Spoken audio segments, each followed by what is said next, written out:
wanted to go to another city, the streetcars didn't go out that far. So they had another system called interurbans, which people often confuse with streetcars. But they looked like streetcars, but they were usually heavier, they were enclosed, and they were faster. And you're sitting in an interurban car. This car ran in the Cleveland area, I don't know exactly where. But a lot of, like if you wanted to go from Columbus to Delaware or Marion, you would get on an interurban. If you wanted to go to Chillicothe, you could go take an interurban down to Chillicothe. You could go to Lancaster, you could go to Zanesville, you could go to Springfield. There were interurban lines all over, and then once you got there, you could pick up another one to the next city. So you could go from here to Cleveland, but with an interchange. Footage from May. I highly suggest you come out see the Ohio Railway Museum in Worthington, Ohio. It's situated between downtown Columbus and my home base of Westerville. Again, check it out, Ohio Railway Museum on Facebook, on their website, and their YouTube channel. Thank you. Ladies and gentlemen, and welcome to the Ohio Railway Museum. My name is Eric. I'm going to be your tour guide on today's run. Up in the front of our car, we have our motorman, Gary. Everyone say hi, Gary. Hi, Gary. And in the back of our car, we have our very own trusty brakeman, Bill. Hey, hi. Hey, hi. All right, folks. So everyone's excited for our train ride, but first and foremost, we must go over our safety rules. Rule number 1, keep all hands, arms, and legs inside the car at all times. We'll be passing lots of close clearances like other trains, bushes, buildings. I don't really want to see anyone get swept off this train. So if you happen to fly out the window, it is a long walk back, and I don't really want to see that happen. Likewise, please remain seated while this car's in motion. Our maintenance and way department does an excellent job keeping the ballast on the rail, keeping the nice, smooth ride. But that doesn't mean we've gone over a bump or time or two, so this is not technically a dance floor. So if I fall down or my brakeman falls down, you can laugh at both of us. All right, folks, without further ado, who is ready for a train ride? We are. I can't hear you. Yay! Folks, once we get moving, this is where the fun starts. Yes, the Ohio Railway Museum is a moving experience. We've been around since 1948. Now, our roots actually began back in 1945 when a group of rail fans gathered together at a place called Columbus Union Terminal. I'm sure many of you probably remember that building. There's an old arch that still exists today. But at one time, there was an arcade room where the O-scale model train group used to hang out at. And they would basically talk about trains and travel ride over railroads. Well, they were informed about an old interurban car that once ran on the Ohio Public Service number 21, which was built in 1903. This car was sitting up at the National Railroad Historical Society of Akron, Ohio, and the group was not able to keep the car, but had to and keep it for. So for $1, the organization got that car, and they put it on a siding adjacent to the main line near the Ohio State Fairgrounds. Of course, that did not fare well, no pun intended. But the group, however, there was a rail fan here in Columbus that informed them about Old Railroad right-of-way. Thus, in 1948, the Central Ohio Railfans Association was born. The line we're riding on is for Columbus, Delaware, Marion Interurban Railway, constructed in 1903 to connect the cities of Columbus, Delaware, and Marion. We're riding along the old 1926 Worthington cutoff, which used to bypass the city. Coming up there is a grade crossing of Water Street. We'll get you to the whistle of our car, number 64.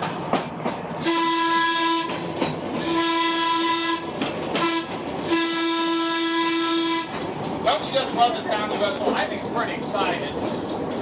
In fact, coming up here is the Ohio Railway Museum's one and only sealed girder bridge, which crosses over State Route 161. Promotes our public advertising, gives you an opportunity to wait for our motorists down below. Hey, don't be worried if they don't wave back. They're probably jealous. There's nobody there. Anyways, I don't mean to sidetrack anyone, literally, but I'll turn your attention to the east side of the car once again. I do apologize for the urban artwork, but this is a series of our freight cars. You see box cars, all machinery and stuff. We also have refrigerator cars where some of your food was delivered. That open top hopper car is actually our ballast car. We use that to put the rocks under the rails and ties, keep our tracks nice and level for a smooth ride. That's what our maintenance and way department does here, like what they do on public roads like Norfolk Southern CSX. So anyways, the Ohio Railway Museum started rebuilding this line, they got some ties from the New York Central Railroad and rails from the Pennsylvania Railroad, and with help from Johnstown Trucking Company, they were able to truck 21 to its new home. We still have the car, and with your money and donations and purchase of your train ticket, you can help us get 21 back up and running and keep us on track for years to come.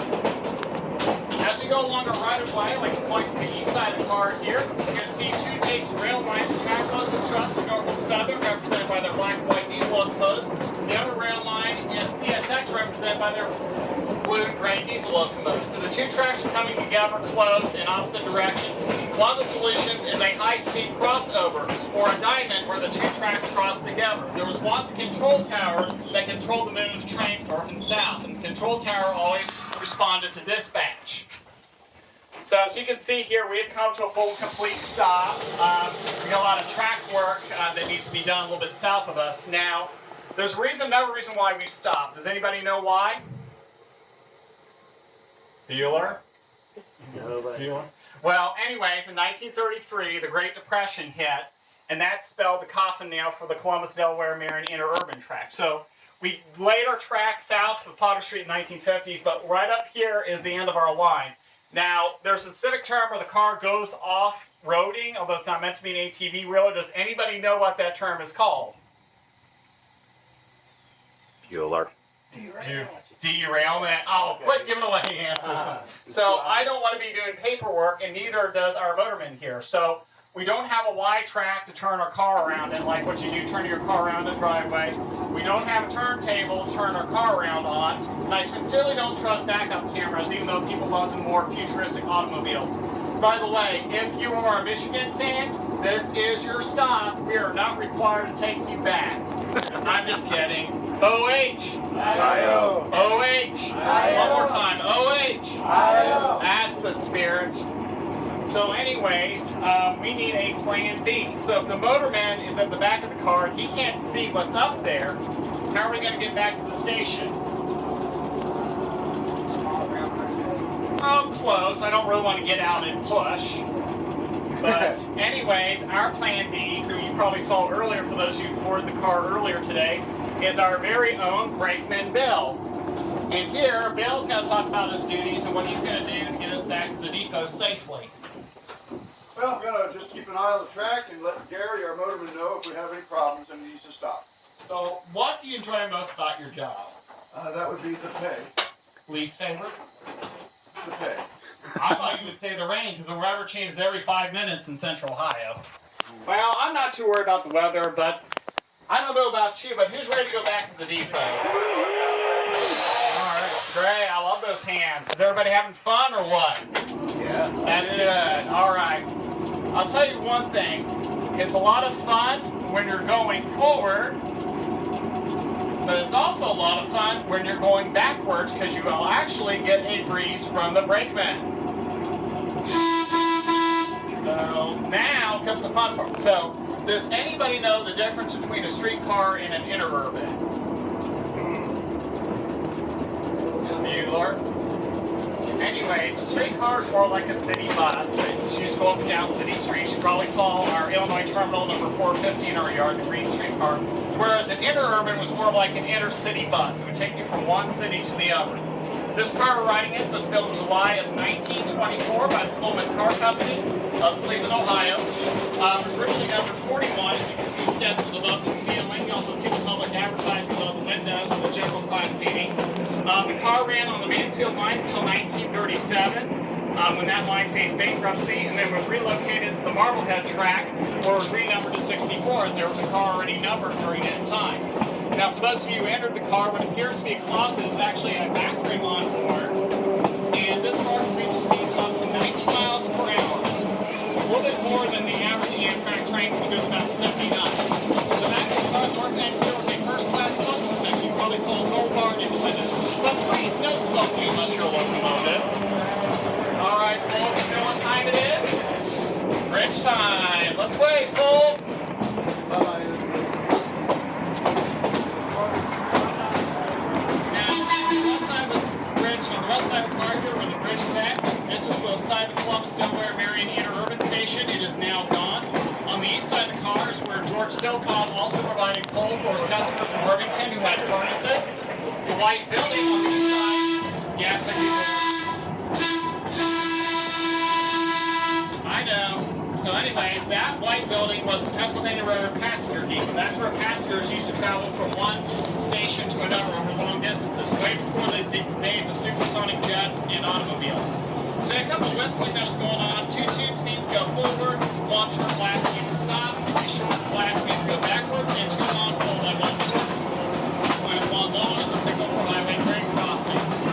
The red building here is the old freight house. It's where freight was loaded and unloaded back in the day. A lot of these buildings need a lot of renovation work. With your generous donation, we can help expand our project and keep us on track for years to come. George F. Silcott Sr. had passed away, that later gave his leadership to his son George F. Silcott Jr. His son moved his business a little bit north of Columbus, but if you look on the east side of the car, we have a green building. This is the George F. Silcott Maintenance Facility.